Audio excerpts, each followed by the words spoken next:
Tšau, Parvikassad. Tšau. Härrad nii ja no nii on jälle kohal selleks, et jälle panna tööriistu ahju külge. Ehk siis täna tegeleme me, või võib-olla tema tegeleb ajuhingede reguleerimisega. Jah. No nii. No nii. Eelmist nädal siis vahetasime ahjult tihendi ära ja Ardo lõpetas lausega, et võib-olla on vaja hinge reguleerida ennem kui tihendit vahetada, siis tegelikult on see vastupidi, et kui sul ikkagist juba kuskilt läbi ajab, et siis esimese asjana tuleb vaadata üle tihend. Ja kui tihend on nagu kehvas seisus, siis alati esimese asjana pigem vahetada tihend ja siis hakata hinge reguleerima. Sest et selle hinge reguleerimisega on see, et üldjuhul, kui ta kuskilt tagumisest otsast läbi ajab ja meil eespoolt on see, tagant on tihend kulund ja eespoolt on see tihend okei, siis me ei saa teda terves ulatuses siit tagant nagu kokku tõmmata, et ta nagu hakkaks paremini kinni hoidma, sest et tihendil on olemas mingisugune deformatsiooni ala, kus kohas ta siis võtab selle suitsuselt kinni ja kui see deformatsiooni ala on siis ära kulund või siis nii-öelda ära kõrbenud, siis põhimõtteliselt ta ei lähe rohkem kokku, et me võime suruda teda kokku, aga lõpuks ei anna tulemust. Dreamfire'il on nüüd nii-öelda 2 erinevat hinge, on eelmise malli nagu minu oma ja siis on uue malli oma ja me vaatame uue malli oma ka. Jaa, tegelikult on sealt ka väike veel edasiarendus, aga see on nagu pigem selline kosmeetiline. Üleüldiselt, kui me tahame nüüd seda hinge mingit pidi või seda kaant või peame vahetama kaant või mis iganes me hakkame selle grilliga tegelema, esimene asi, kõige tähtsam, meil grill peab olema külm. Me ei tohi seda hinge peale keerata kuskilt otsast siis, kui meil on küpsetusajal tundub, eriti kui me teeme mingeid väga kõrgeid küpsetusi, võib tunduda, et see grill on kuidagi selles suhtes, et läheb pehmeks või mis iganes, et see ei ole mitte Dreamfire'i küsimus, see on kõikide grillidega. Lihtsalt see soojuspaisumine metallil ja kõigel muul siin juures mängib nii palju, et ta lähebki pehmeks. Alati grill peab olema külm. Ja kõikide grillide kohta ma ei taha rääkida, aga Dreamfire'i puhul on see, et esimene ohutusvõte, mis me alati meie mudelitel teeme, on see, et me tõstame selle kaane üles ja vabastame vedrupinge. Sellel vanal mudelil on selle vedrupinge vabastamine see, et tuleb lihtsalt selle kruvikeerajaga see vedrusid välja keerata. Ta lendab ettevaatust, parem kui oleks grillid ees. Hardol on, minul ei ole. Tuleb ka eestere. Ja nüüd siis arvestades seda, et enam ei hoia midagi tagasi, siis peame rohkem kaant toetama, et me ei lase sellel kukkuda.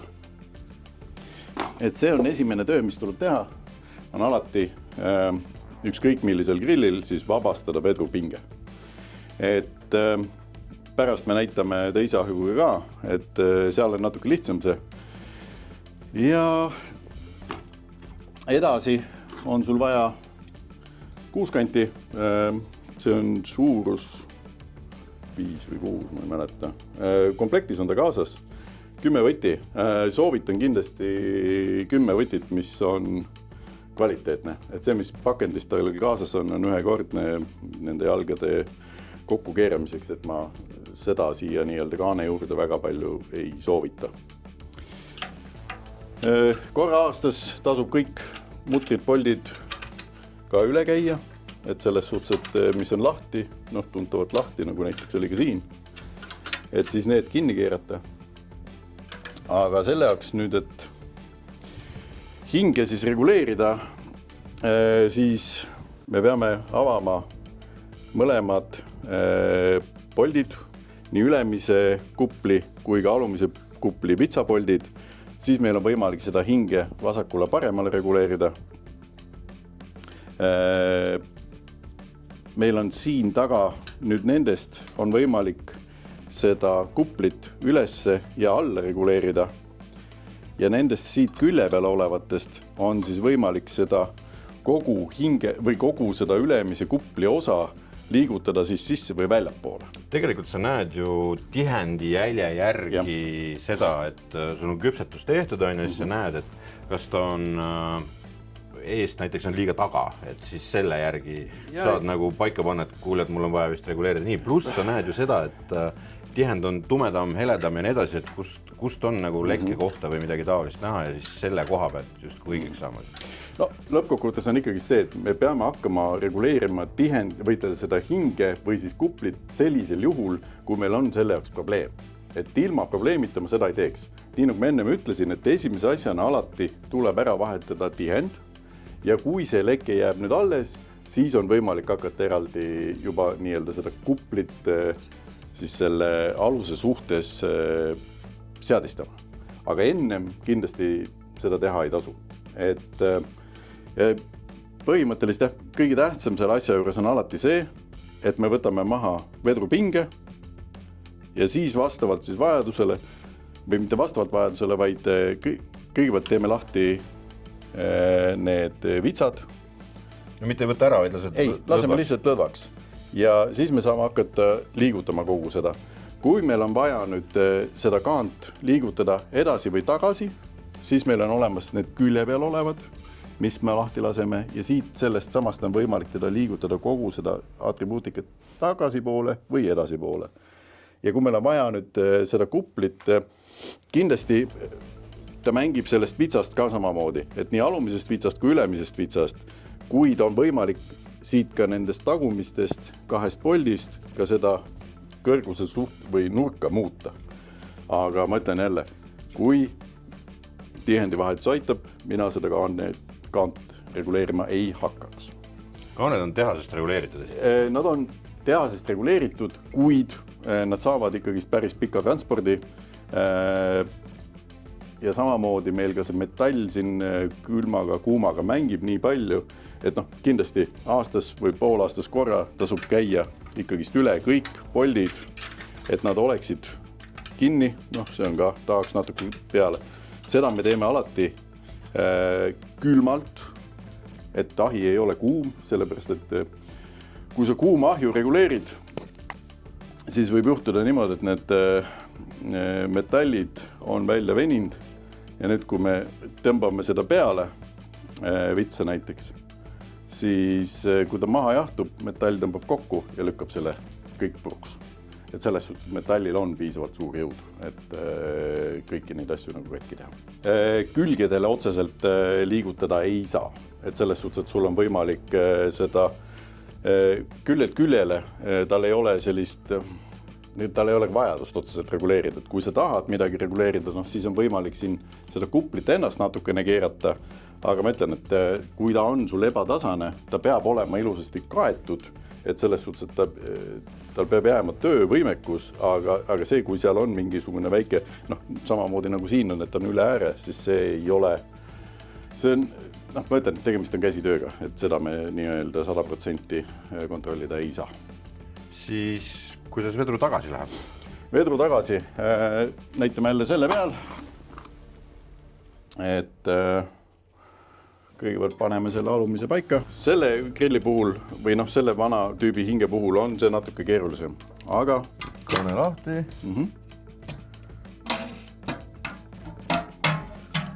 Ja tõstate peale tagasi lihtsalt. Head oot.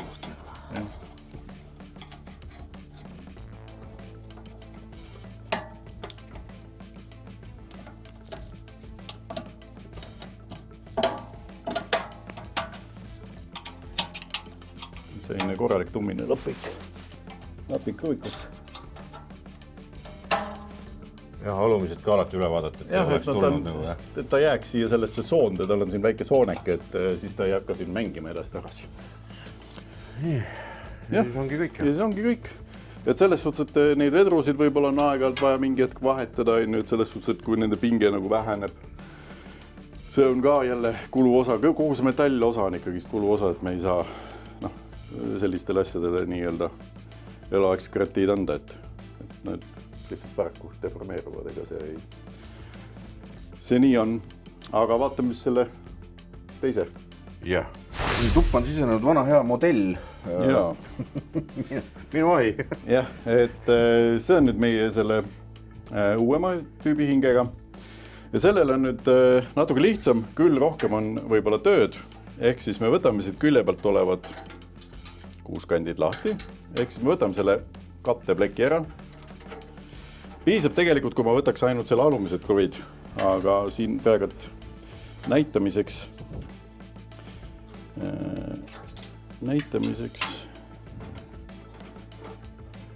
on lihtsam, kui ma võtan tervenest ära. Mis see nüüd annab? Ma enne ei näidanud küll seda lahti tulemist, aga panen kiirelt. Ma ei saa pärast näitama.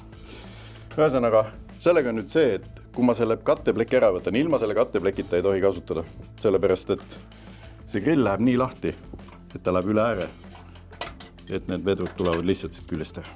Okei. Ehk siis ei lase vastu nägu või teadagi mida? Ja selles suhtes, et ja lihtsalt ongi see, et sul on lihtsam neid vedrusid siit kätte saada vajadusel ja see kuppel käib nagu hästi palju lahti. Et siin kogu reguleerimine oli nii nagu sellel eelmisel. Samad asjad. Täpselt samad asjad. Hinge disain on natukene muudetud, aga tööpõhimõte on sama. Mis nüüd on natuke uuenenud, on see, et uuematel grillidel on siin pikk pulk, täis pikk pulk ja külje pealt tavalise ristpeaga kruvid, ehk siis tuleb lahti keerata, samamoodi kõigepealt pinge alt vabastada, kruvid lahti keerata ja siis saab selle pulga välja ja saab need hinge või need kätte. See kõige tähtsam osa sellest üldse, et kui meil on vaja midagi remontida, midagi teha, alati võtke vedrupinge maha, sest et kui te peaksite nüüd siit hakkama seda lahti tegema niimoodi, et need vedrud on küljes, siis nii kui see siit lahti pääseb, siis need metalliservad lõikavad väga elusasti sisse, et selles suhtes, et olen oma silmaga kahjuks näinud, kuidas on meele siia selline korralik arm tekkinud, et lihtsalt sellepärast, et unustas vedrupinge maha võtta, et see on kõige tähtsam. Nii, ma tahan ühte asja teada nüüd. Disainilt näevad need hinged no ikka suhteliselt sarnase tööpõhimõttega välja. Miks seda uut hinge, mis on siin, on 2 korda kergem avada? See on tänu sellele, et see vedrunurk on muudetud. Ehk siis seda nurka on nii palju muudetud, et ta annab selle pluss vedru ise on natukene väiksem. Et selles suhtes, et tänu sellele nurgale on see lahti tegemine siis oluliselt lihtsam. Jah, ülilihtne on. See uue ahju värk on hoopis teine nagu tunne, et seda saad väiksed lapsed ka lahti paraku. Jah, talvel ei saa, siis kinni külmud. Jah, minu ahi eriti. Aga see ongi kõik põhimõtteliselt, lihtsalt näitame veel selle, et kuidas see tagasipanek käib, siin loomulikult hästi lihtsasti ja alati tuleb kaant kinni hoida, et selles suhtes, et praegusel hetkel on lihtsalt see, et see gaas on nii kerge, et siis kui ta juba vedrupinge alla läheb, ei ole nagu probleemi, aga kui ta seal üleval on, siis, või tähendab, kui vedrusid ei ole, siis kukub ta väga tugevalt siit ülevalt alla.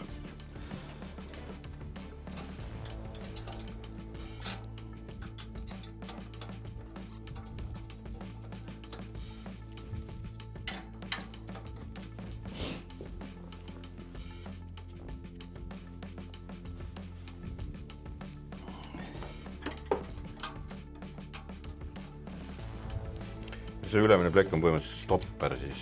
Ta on, tähendab, see plekk ise ei ole stopper. Plekk ise on nagu selles suhtes, et ilu, pluss siis nii-öelda kaitse vihma eest natukene. Aga stopperiks on see alumine kruvi.